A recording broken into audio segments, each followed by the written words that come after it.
Welcome to CheckpointXP on campus, your number one resource for collegiate esports in the world beyond. Your host, Norris Howard, here. And I got Jacob Brothers alongside me virtually. Jacob, what's going on? What's up? We got some cool stuff to talk about.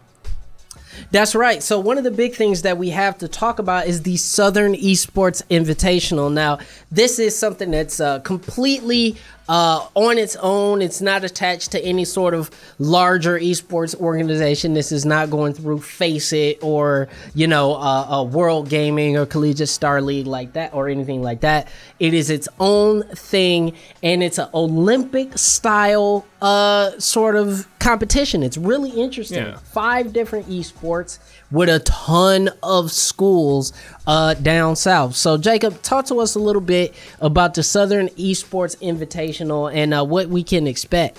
Yeah, it's kind of an interesting thing because there's a lot going on, but it's only across 2 days, which I kind of wish it went on the side of longer, but it's across 2 days. There's 6 games, 30 teams, and I don't think we're going to list all the teams right now, but they also put them into regions, which was kind of cool. So the regions as goes is Texas, Mississippi, Louisiana, Alabama, South Carolina, Oklahoma, Missouri, Kentucky, Georgia, Florida, and Tennessee. So there are a lot of places involved in this 2-day competition. And absolutely across the 6 games, they all are what you would expect except for Call of Duty. So the 6 games is Modern Warfare, Rocket League, Siege, League of Legends, Overwatch, and Valorant. So kind of all the games that are probably the most prevalent right now that you'd want to see on the collegiate level. Absolutely. And they're all what you'd expect: Rocket League 3v3, Siege 5v5, all that. But Call of Duty is actually a gunfight tourney, which I think is much more interesting because gunfight is a part of that game that has not gotten enough showing, I think. Well, and on top of that, it is not, the 6v6 or 5v5 madness that you usually see from, Call of Duty League that can be a little bit difficult to watch for the layman. So I'm pretty excited to see how gunfight tournament will go when it comes to Call of Duty. But I think this is a really cool way to sort of set a way for any school to say, we are far and away the best college at esports in the region. Mm-hmm. And the reason why I say that is and why I refer to it as an Olympic style event and why I think this is so cool is that when the Olympics come around, this was supposed to be an Olympic year, obviously, but we know how that went. But you have a country, the United States or China or, Germany, they participate in so many events. And there's always that big board, that medal count big board that shows how many medals, how many gold medals and stuff that each country has won.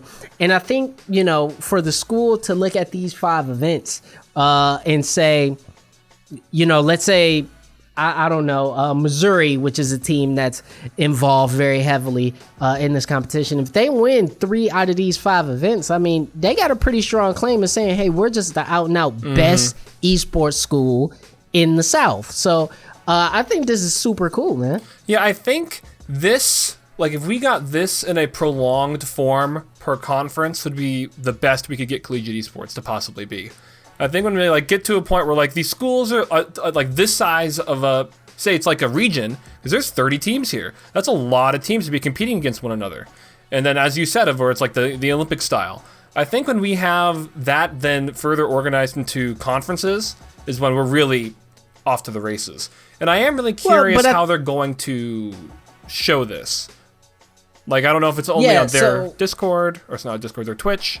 Yeah, so I think, obviously they're probably going to lean very heavily on each individual school's Twitch channel. Southern Esports Invitational will probably have a marquee channel where you're going to be able to watch some of the top matches between the top schools, or maybe all the grand finals will take place on that particular channel. But one thing I definitely want to say is that, while I think this is a step in the right direction, I think we're to a point now where we got to decide what are we doing, right? In terms of college esports. Are we going the conference route, or are we going these more Olympic style round robin sort of event style conferences? Because if we do it the old way, I think there's going to be a lot of schools that get left out. I feel like if you do it this way and you say, you know what, here's the top 7 schools in this state, and they'll all participate in these sort of round robin style events or Olympic style events, that might be a better way for us to get a gauge on how many teams are actually good in the country. It takes care of that division drama too. Well, exactly. And on top of that, you have a school like Utah, or you have a school like Maryville. We know they don't play a lot of top flight teams, but if it's regionalized, they're going to be playing a lot stiffer competition. And so I think this is absolutely a step in the right direction. I'm looking forward to watching the Southern Esports Invitational. Now, Jacob, when can we expect this to go down? When? It'll be October 16th through the 18th. And all right. They just had I don't know how recent it was created, but they just had a Twitter rollout. So, and it has all the information. So if you're interested in watching, I highly suggest following that Twitter, because they'll say, here are the teams in this region and these games at this time. I think it'll be a pretty well updated Twitter.